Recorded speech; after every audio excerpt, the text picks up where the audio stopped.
यह है लफड़ापुर और यहाँ पर दो गैंग का राज है।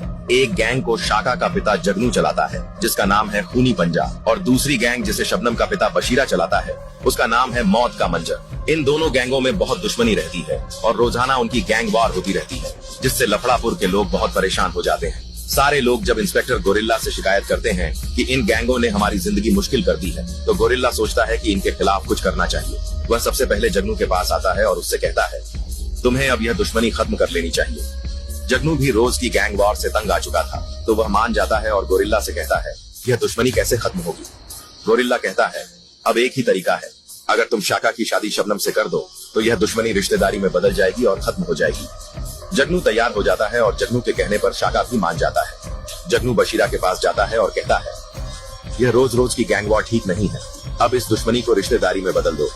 बशीरा, जो कि जगनू की गैंग को पूरी तरह खत्म कर देना चाहता था ताकि अकेला लफड़ापुर पर राज कर सके, जगनू के सामने तो शाका शबनम की शादी के लिए मान जाता है, लेकिन मन ही मन प्लान बनाता है। अब हमें मौका मिला पूरी गैंग को खत्म करने का। जैसे ही वे रिश्ते की बात के लिए आएंगे, सबको मार डालना है।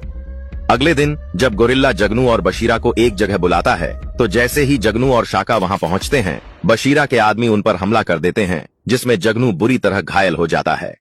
गोरिल्ला बशीरा के लोगों को रोकने की कोशिश करता है। उसी समय शाका जगनू को लेकर अस्पताल पहुंचता है, लेकिन 2 दिन अस्पताल में रहने के बाद डॉक्टर शाका को बताते हैं कि जगनू को कोमा आ गया है।